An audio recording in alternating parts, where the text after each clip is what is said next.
Like Purdue, it's just an example. Purdue losing to Fresno State is okay. We still win the Big Ten West. But me, Billy Napier gets fired. I'm just kidding. hey, really the best time of the year. I will be seated watching Red Zone for 7 hours on Sunday. What's going on, everyone? Welcome back to an episode of Banter Banter. James, Johnny, Tanner. All-Star weekend for the NBA in the Bucks. Another electric weekend of college basketball in the Bucks. We're going to start by talking about the All-Star game. Obviously, a lot of people on social media are very frustrated with the game ever since they went back to East-West this year because Adam Silver said for it to be more competitive.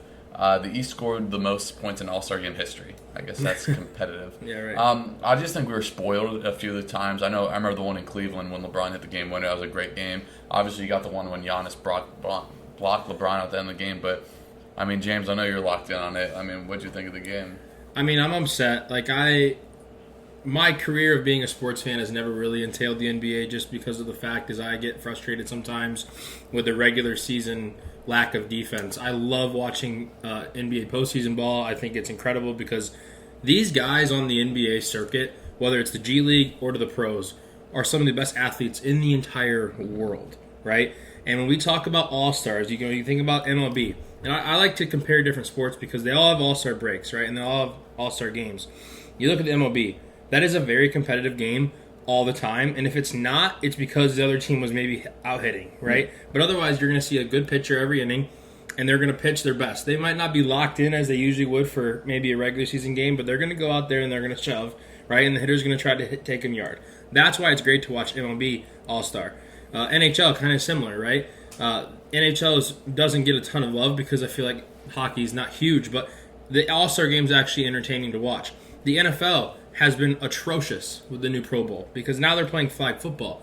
So the NBA needs to change something up. The Sabrina versus Curry was great. And the Saturday audience was like up 54% from last year. During that 15 minutes when they went at it. And that's amazing. I think they reached over 10 million viewers during the Sabrina and Curry because it was publicized, it was cool, it was, whatever. It was great, but then you turn around on Sunday and it was atrocious. These are the best athletes in the world, and they're not showcasing their abilities. And several people said it, but Scott Van Pelt said, if you don't care, neither do we, right? And that's the truth. Numbers for the All-Star game have been increased. Johnny and I were talking about it earlier. Back in 2003, they had close to 11 million viewers. Back last year, they had 4.6. This year, they were close to 5. So just disappointing. I think these are the best athletes in the world. Let's see it. Nobody likes watching you lay up lines, and it's just layup lines.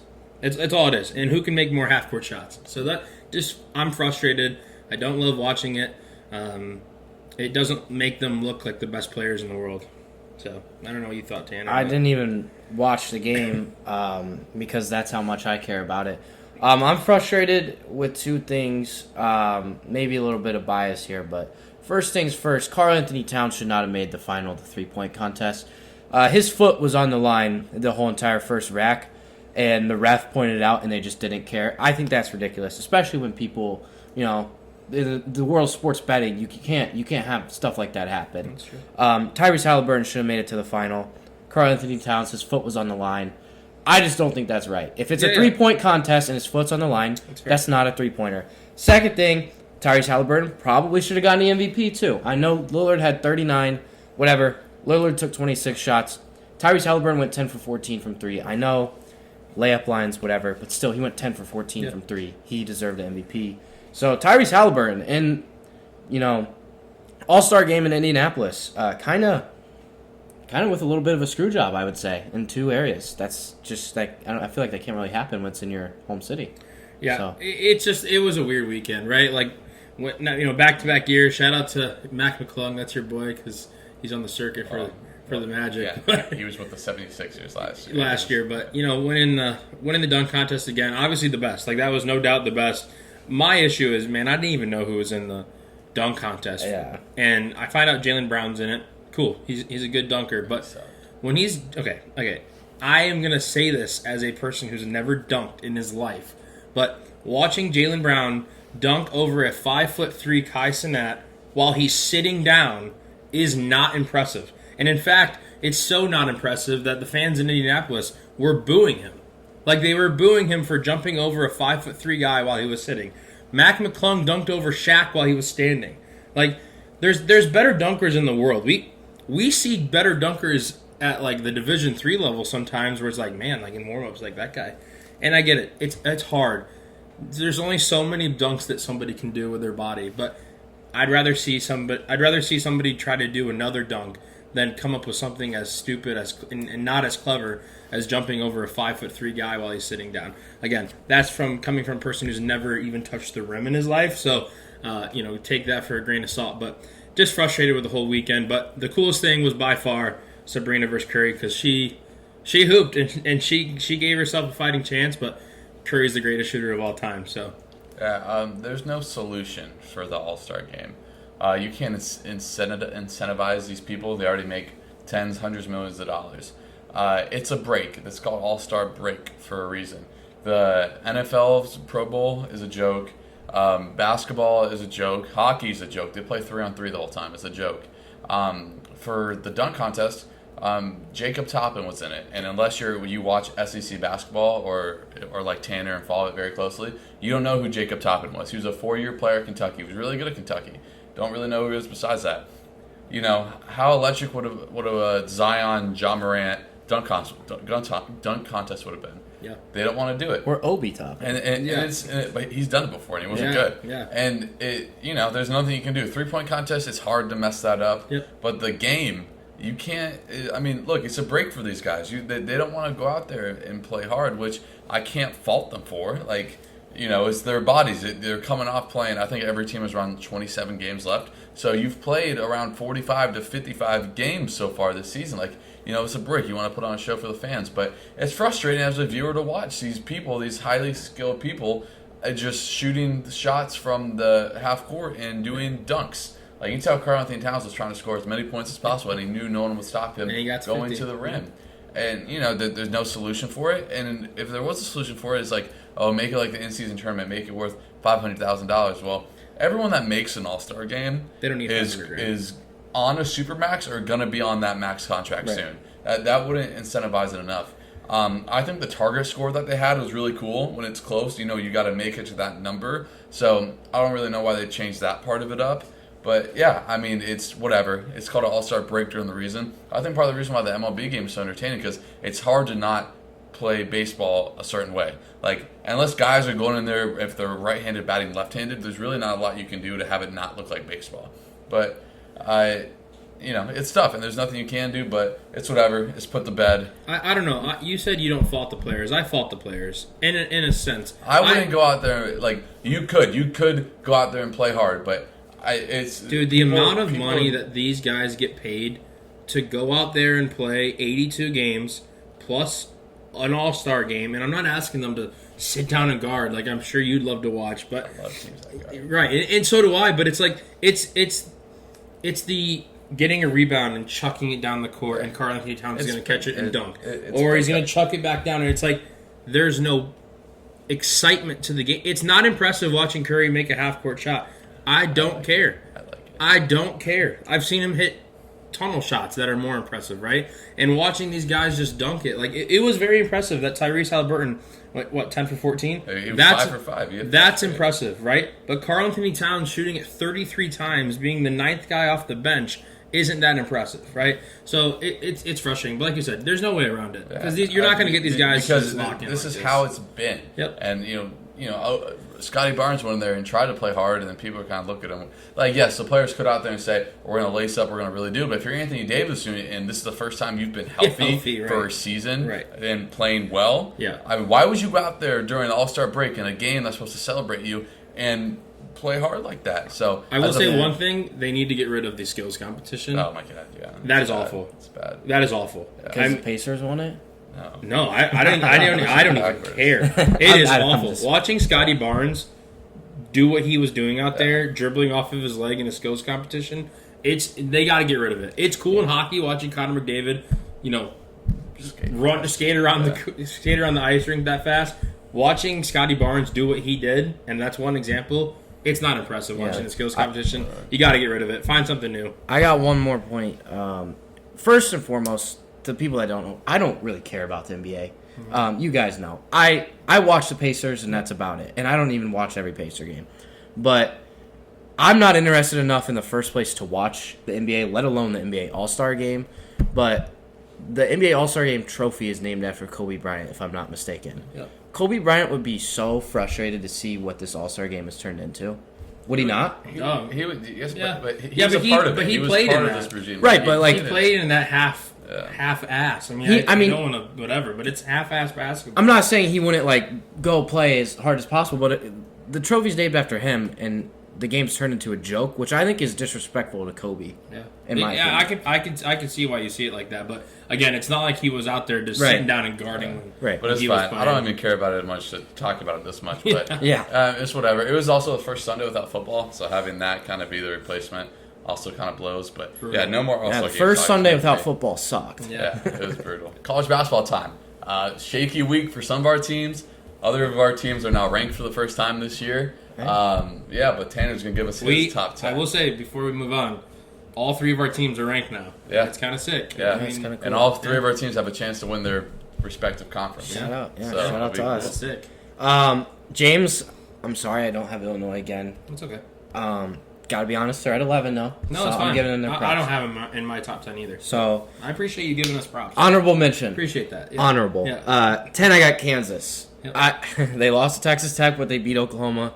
Oklahoma, by Most the way, overrated team in the I've country. been saying it for 2.5 months. Yeah, but they played better than against Kansas. We have all not been high on. Those are two teams in the Big 12 that were very shaky on. But they played good enough to maybe beat that Kansas team. So maybe, Well, and I'm going to cut Kansas some slack. Kevin McCullough has been hurt. unhealthy. Yeah, So, the team that they put out there on Monday night against Texas Tech was not the Same Kansas team. it's not a KU team. That's seven. Yeah. 9, I got Baylor. Baylor's playing pretty well. They're kind of quiet just because the Big 12's so loaded. Nobody really talks about them. They got a big week coming up. They have a couple ranked matchups. I can't remember who it is, but I know they have 2 ranked games coming up on their schedule. At 8, I got Iowa State, who checks in at 6 in the AP poll. Yep. This team, they're a bunch of junkyard dogs. That's They what Colin. guard. That's They what Colin. guard. That's what Colin Mergel says. So shout out to him. They ate Texas Tech alive. Yeah. I would have Kansas above Baylor simply because Kansas beat them Yeah. the one time they played. But yeah, the rest is whatever. 7, I got North Carolina. Again, shaky. As of late, they've beat some teams, but they've also lost to some teams they shouldn't have. 6, I got Marquette. They went in and got destroyed. Obliterated. I'm sure we'll talk about that more in a Pummeled. couple seconds. Oh, no. But I still believe in Marquette. They're still good. Just that was a tough one. That was tough. 5, I got Tennessee. Love this Tennessee team. SEC. Dismantled Vanderbilt. Vanderbilt. Yeah. That beat Texas. Who did Vanderbilt beat though? A&M. Yeah. A&M, yeah. 4, I got Arizona. Probably going to end up getting one of the number 1 They're seeds. playing good ball recently. Yep. They're so reminiscent of last year's UConn's team. And they look. It's going to be hard to beat them, especially. And They're the not going Pac-12 to lose in the especially. Pac-12. They're Yeah. not going to lose in the Pac-12. Right. So they're going to be. They're almost one of the locks For the ones. for a 1 seed. At 3, I got Houston. They just came off a big win over Texas. At 2, I got Purdue. And 1, I got UConn. I disagree. I'm going You to think disagree. Houston's better than Purdue? I do. I look at they both. Okay. Granted here, okay. 2 teams that both have 3 losses, and I was looking at this. Whatever. You look at who Houston has lost to. They lost to Kansas, at Kansas, who doesn't lose at home. They lost to Iowa State, at Iowa State, who doesn't lose at home either. And they lost to TCU by 1 at TCU. Okay? In the Big 12, losing 3 of those games, whatever, because of how good the Big 12 is. When you look at Purdue and their 3 losses, I'm not factoring in their huge wins in the preseason, right? Or not preseason, but, before conference play. Nebraska, Northwestern, and Ohio State. In a year where the Big Ten is so down and not very good, I look at the 3 losses that Houston has, and I compare them to the 3 losses Purdue has, and I weigh Houston just being a little better than Purdue. I'm not saying Purdue's not going to be better in Houston moving down the line, but I'm saying right now, Houston's resume, in terms of losses and the 3 losses, because I'm sure that's what they look at, just is better to me than Purdue's 3 losses. And again, that could change tonight, right? Houston plays Iowa State tonight. Obviously, we'll know the results by the pod tomorrow, but I don't know. That's how I look at it. Obviously, Purdue has crazy wins and everything, but I look at Houston, and the AP poll agrees with me. Houston's right now is better than Purdue because of their losses compared to each other. It makes sense to have Houston. I still have Purdue because doesn't Purdue leave the country in quad one? Yeah. wins? Yeah. Mm-hmm. And they've beaten Kansas, Marquette, Tennessee. Oh, huge wins. Yeah, Yeah. Purdue's resume is nutty. Look, you're going to lose games. Right. And we've talked about it for a while. Nothing matters for Purdue until they're in March. So they can lose as many games as they want to. I don't really care. Yep. Ohio State's really bad. They just fired their coach for a reason. But, I mean, they're playing inspired. It's a really bad loss. National it's championship awful. teams It's awful. usually don't have losses like this. And it's, again, what we talked about. Turnovers and Tanner It's brought it to me. turnovers. I mean, then we shot 8 threes in It was. game. I don't know if it was exactly 8, but it was something like that. We were like 2 for and that 6 was in the like 4 issue, minutes. and that was the issue that I had last year with Purdue, and it stemmed with 2 players, Fletcher Loyer and Braden Smith, and the turnovers. Well, now it's kind of factoring into everybody's turning over, right? They had 14 turnovers yesterday. Ohio State only had 6. So when you're losing the turnover margin by that much, obviously losses are going to happen. It's not like Ohio State went out there and shot the ball like crazy or anything. They just played. Lower scoring game. They played a better game than Purdue did, and that's what concerns me with Purdue. Houston can just sit down and guard like Johnny loves. And again, we'll see tonight because I think they have their hands full with Iowa State. But for me, it's not anything biased necessarily. I just have Houston above them. Yeah. Just with your 3 losses. Well, I was frustrated with yesterday was Zach Edey had 6 turnovers. I mentioned we didn't shoot a lot of threes, which is a bad thing for us because we're shooting it so well from 3 this year, 40% as a team. Yeah. When Zach Edey has 6 turnovers, that's like either I see it as like 3 to 4 kickouts for an open 3, or like 3 to 4 hook shots that he hits. Yeah. So that can't happen for Zach Edey. Frustrated with Fletcher Loyer. Can't really say it on the pod, but there's some things that he could do off the court, and Painter would still play him 35 minutes the next game. Yeah. So I was having some fun with that yesterday, texting some buddies. But, yeah, at the end of the day, Purdue's 3 losses. They've had 17, 17, and 14 turnovers. So that's where it is right there. It's dangerous. The March can lose anyone. And they're very good. Yeah. Like, they can lose to anyone, though. They're very good, and I hate it. I've told Tanner that I might pick them in some of my brackets to win a national championship. I won't. They're very good, so I don't want the Purdue fans thinking I'm like Illinois biased or whatever. I'm nervous for that March 5th matchup because now Illinois, if they win out, they're going to split most likely because Purdue, I don't see them dropping again. But again, like who knows, right? Like the 3 losses they have. But let's talk about UConn. Speaking of a team that I know you doesn't want to lose, talk about it. Speaking of a team that doesn't lose to people that don't supposed to. I mean, UConn's the best team in the country. Yeah. Tyler Kolek, I always trouble saying Kolek. Was playing better than anyone in America. Yep. And UConn went in and just thrashed them from the jump. Dan Hurley, I mean, it's a clinic.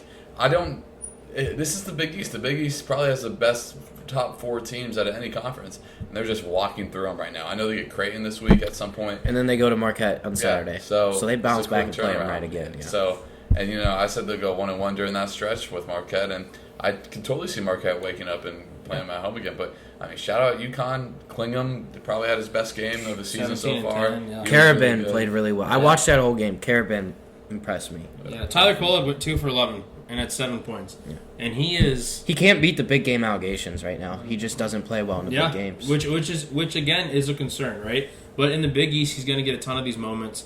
They're obviously, like you said, they're going to see each other again here soon. He's going to be able to figure it out. But if you would have told me that UConn would have beat Marquette by 27, I would have told you were stupid. Right? I picked Marquette to win. So. Yeah, so I thought UConn was going to win, but to beat a team, it was a 1 versus 4 matchup, and to beat them by 27, UConn's legit, and they're here to go back to back. So we'll see. Now it's time. We kind of previewed it for a little bit. We're going to get into our first MLB division ranking. We're going to start with the worst division by far in baseball. We're going to start with the AL Central, and we're going to kind of join all of ours together and give you a backyard banner list. Ooh, we're going to have to agree. Yeah. Anyway, I think we can skip. We can all agree on the 5th. The White Sox are really bad. Probably the worst managed team besides the A's in baseball right now. Yeah. Just really bad. What's going on over there? They're not there yet. Even lost the best play-by-play guy in baseball. Can't even hold on to him. He's with the Tigers now. Jason Benetti, right? And Yeah, not a lot to look forward to for the White Sox. Yeah, I would agree with that. They do have probably one of the 3 best players in the division, but it doesn't even matter because the rest of the product they have is not good. And then what's going on with Dylan Cease? Like, I give him some. This They're gonna be okay down the road. Not this year. I have them winning 66 games. They're not gonna be good this year. The thing about it is they get a new GM, and when you get a new GM who has a team that lost over 100 games last year, you're not going to bounce back, no matter how good the GM is, right? So you get a new GM, they got a new player development guy, which that was their biggest issue. The player development thing was the biggest issue. Like, they had guys that couldn't even field ground balls. Well, the new GM was the player development guy. But what I'm saying is that now he takes a new role, right? Mm-hmm. So the player development might not have been his cup of tea. If it wasn't that, I don't know how he's going to do as a GM, but you got to be, hopeful for Chicago White Sox. With how bad this division is and how bad it's going to be, there's going to be some signs, hopefully, in the next 5 years that the White Sox can maybe step it up, go back, win the AL Central, and be another good team. But this year's not the year. Yeah, I'm right around you in terms of wins. I have them at 68. The big thing for me and the White Sox this season is they need Dylan Cease to come out and pitch really well so they can trade him. That is the most important thing for this White Sox team. Even Tim Beckham to an extent. Yeah. Probably looking to trade him also. Yeah. But I know Tanner and I are both, for our number 4, we're kind of locked in here. We have the Guardians. Guardians, yeah. Same situation as Cease with a couple of their guys. Yeah, but the thing is, they didn't make the playoffs last year, and they didn't improve. Yeah. They have, to me, the best player in the division. I think Jose Ramirez is not only the best player in the division, one of the most underrated players in baseball. Second best? Second in the division. We'll get to it later. Yeah, I really like Jose Ramirez just because he always kills the Rays. Every single time I watch him, he always kills the Rays. The Guardians, the 1 through 4 for me are very close. They could be within 7 to 10 wins of each other. If the Guardians went out and won the division, won 90 games, made the playoffs, I wouldn't blink an eye. Yeah. I'd be like, yeah, that makes sense. Shane Bieber, I know he was hurt for a lot last year, came back at the end. Yeah, he's been up and down. But a team that didn't make the playoffs last year didn't get significantly better, and I think the other 3 teams above them did for me, so that's why I have the Guardians. I agree. I think the Guardians, they really struggled to stay above 500 last year, and they didn't get better. And I think this year, if they hit the deadline and they're not within 2 or 3 games of the division lead, they will be trading a lot of people. So that's kind of, I had them at 73 wins. I think they'll be better until the trade deadline. They'll sell off and then struggle. Yeah. So I got the Guardians actually winning the division. I have the Royals at 4th. Obviously, you guys have the Royals higher. The Royals spent $400 million in the offseason. 3/4 of that on one guy who maybe, I don't know, maybe he's your favorite player in the division. I don't know, Tanner, you're kind of hinting at someone being better. Is that where you're going with it? Are we thinking about the shortstop in Bobby Kansas City? Witt Jr.? Yeah. Obviously, he's incredible. Signed him on a super deal for $300+ million. But for some reason, I got the Guardians winning that division. You talked about how 1 through 4 there. You don't know. I have them winning 87 games, believe it or not. I think their rotation's solid. I think the thing is they're going to have to stay healthy. And Bieber with McKenzie, that's a good 1-2 punch. I think their rotation is one of the better rotations in the division. And I see this team possibly, winning 80-some games and winning this division. The thing is, nobody's going to get to 90 in this division. I would be utterly surprised if somebody gets to 90 wins in this division. That's how it was last year. I think last year, whoever got to 85 was going to win it. So this year, I have the Guardians, and then the Royals are at my 4th. Yeah. I think, do you have the Royals at 3rd? We have the same up the way. Yeah, I got the Royals at 3rd with 79 wins. This is a roster that when I looked at it and kind of made a prediction of 79 wins, I kind of felt like that was low. Like, this team is very capable of winning this division. I wouldn't be shocked if they do. I love this young core. This is one of my favorite young cores in the whole entire league. You got Vinny Pasquantino, you got Bobby Witt, who I think is the best player in the division, Michael Garcia, MJ Melendez, Nelson Velasquez, former Cub. Yep. They brought in Adam Frazier, Hunter Renfroe, and Michael Wacha. For me, the whole thing for this team is Michael Wacha because he had a great year last year, but he's also had some really bad years. Trust me, the Rays, he was horrid. It depends what they get out of Michael Wacha. I didn't even realize he was with the Rays. They traded at the deadline. For me, I think Brady Singer is the X factor, and I'm not just saying that because he went to Florida. In 2022, he was 10-5 with a 3.2. Last year, 8-11 with over a 5. So what Brady Singer are we going to get? I just have a little bit of concerns with their lineup depth. Yeah. And Bobby Witt is very good. He had 30 home runs, almost 100 RBIs, hit over 270, but feed me Jose Ramirez. Yeah. He's good. But Bobby Witt's probably the fastest player in baseball. He's really fun to watch. Kind of like old versus new, maybe. Yeah. Because Ramirez has been there, done that. He's been good almost his entire career. Yeah. And Bobby Wood's kind of just rising through the circuit, just got paid. So we'll see, because in all things sports, when you pay a guy, you obviously hope he pans out and be the guy that you paid him to be, but you don't know. You don't know how $300 million feels to a guy, and see where it carries over playing the toughest position in baseball. So we'll see. Number 2, I think we all have the Tigers. Yeah. No, I have Minnesota. Number 2. Yeah, I agree with the Tigers. Yeah, number 2, me and Tanner have the Tigers. They finished really strong last year. Yeah, they did. They started off strong, or very soft, and the Rays went up there in the middle of July. And, the Rays kind of beat up on them, and then from them on, the Tigers were really good. And Spencer Torkelson was very high-rated prospect. I thought they maybe brought him up a year too early 2 years ago. The end of last year really started to play better. They got Jack Flaherty, and he was with Baltimore. And he was with the Cardinals before that. Yeah. Didn't really do anything with either of those teams, but probably better than what they had. And then Scooball, I don't know. Tariq. Yeah, I know you're a big fan of him. He hit a 2.8 last year. Yeah. I mean, it doesn't really get better than that. I mean, and all Javi Baez needs to do is not be the worst player in the MLB. Exactly. And I think they'll be much more competitive this year. He can't be worse than he was last year. It's hard to do that. He was like we saw him swing, obviously as Cubs fans. We've seen him swing at pitches that were in the left-handed batter's box. Yeah. But man, it seemed like it was an everyday occurrence for him. So Javi Baez, no matter what, defensively is going to give you a good glove, right? He's going to remain solid. The thing was, he was so good offensively for the Cubs because he's quick. He somewhat has a good mind. Some of the plays that he did for the Cubs. Obviously, we can think about just the pickoff between home and first is something that screams to my head. But he's got to be better, and I think that there's 0% chance he could get worse than what he was last year. So I like the Tigers pick. They get Flaherty, who never really had an opportunity to thrive for the Cardinals, gets traded. Obviously, doesn't do anything for Baltimore, but I like that Flaherty move a lot for the Tigers. So we'll see. Yeah, I like this Tiger team a lot. If it wasn't for Bobby Witt being in that Kansas City young core, I would like this Tigers core a lot better. I think the Tigers have more depth, actually, in their core of younger players that have reached the majors. You mentioned Torkelson. They got Kerry Carpenter. Yep. Carson Kelly's a good catcher. Parker Meadows came up. His debut was against the Cubs last year. And Riley Green. And then I look at their pitching staff. We mentioned Scooball. They signed Kenta Maeda from the Twins. Yep. Casey Mize could have a big year. He's a little bit younger, could take a step up. And they signed Andrew Chafin to be in their bullpen, which is already a pretty decent bullpen. They got Alex Lange as their closer. I like this Tiger team a lot. With all that being said, I have them finishing 80 and 82, one game better than the Royals, and 7 games out of a division title. So. Yeah. The Kenta Maeda, Jack Flaherty is a huge one too. So excited to see how those guys can play well together. Casey Mize too. He's another highly rated guy. Yep. It's just tough because the Tigers and Royals have been kind of in the basement, in the cellar for so long. Yeah. So I don't know. And I think that's they're starting to. And maybe that's why I have the Guardians in front of them, just because I'm not sure what we're going to get out of these just bottom feeders. Yeah. I mean, the Royals haven't been good since they won a World Series.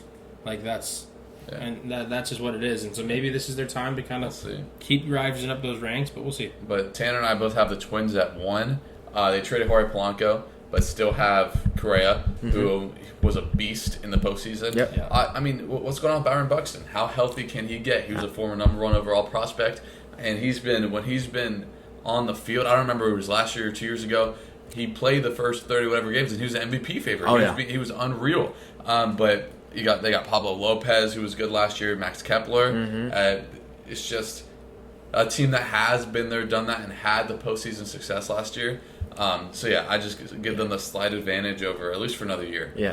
From the younger. I agree. When I pick a division champion, and this is going to be consistent in every division we do, I'm picking the most complete team, right? Pennant races are not 1 through 6 in your batting order. It's 1, 7 through 9. It's not 1 in the 1 through 3 in your starting rotation. It's the 4 and 5. And same for the bullpen, the back end of the bullpen. The Twins are the most complete team, and it's like not even close. They signed Carlos Santana. That's a veteran. Yeah, that's a good sign. They made a nice trade with the Marlins. They got Steve Okert. He's a relief pitcher, lefty. Yeah. They needed a left-handed bullpen piece. They got it. They lose Kenta Maeda. They lose Sonny Gray. They lose Polanco, but they're still the most complete team. Here's the name to watch in this division this year. I'm going to give you a name. Talk to us. He's going to be one of the most exciting young players in this league. His name is Jair Camargo. I think he hit like 40 home runs in AAA last year. He is a catcher. He's going to be the Twins catcher for a decade The next Joe minimum. Mauer. He's got next. So Yeah. I can't wait to watch him play. He's going to be exciting. Yeah, exciting.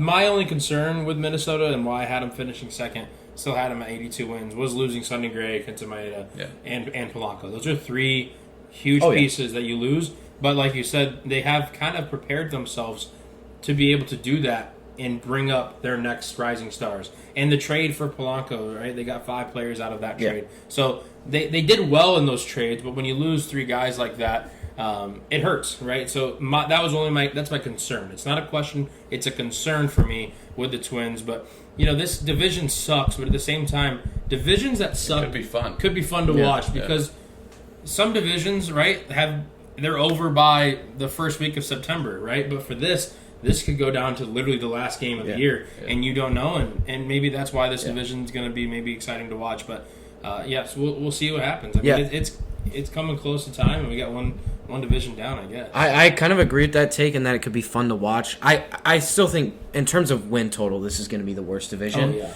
But I always felt last year the Twins were underrated, and I still feel that way coming in. Yeah. And then I'm actually looking forward to watching the Tigers and Royals because they have so much young talent, and I'm interested to see how they look. So for me, I actually am kind of interested to see what plays out because I think the Tigers and Royals, while I don't expect it to happen this year, they could very easily break out and win this division. Yeah, I like how you said the Twins don't like it matters more 7 through 9, 1 through 6. That's what made the Rays so good for so long. Yeah. They never had the best 1 through 9 order, but they'll beat you with their 40-man. But they're better 22 to 36. Sure. And that's part of the reason it made the Rays so good. And the Twins kind of have that same kind of feel. Yeah. But again, I mean, I loved when the Royals were good. Their ballpark's one of the most beautiful ballparks in baseball. I love seeing that field. Can't say I've been. But let's make a trip. Cubs play that this year. How'd it go? But anyway, like James said, one prediction down, take it to the bank, put everything on the Twins to win the division. This is going to be 100% right. Yeah. But again, we only have one playoff team coming out of this division. But the next, we'll do an NL team, balance it out. But if you guys made it this far, thank you guys so much for watching. More baseball, basketball, March Madness. Less than 4 weeks we'll have a bracket, which is gives me goosebumps. But it's not even that. We don't even have to wait that long. We got conference tournaments, and I get almost as excited for those brackets to come out than I do for the March Madness. And who knows? Maybe I'll get excited for the NIT this year. I mean, probably not. But if you made it this far, thank you so much for watching. Keep checking us out on TikTok, Instagram, all the TikTok comments that James loves, Instagram Reels. Bro, don't be so mean. And we'll see you guys next time. See ya. Peace.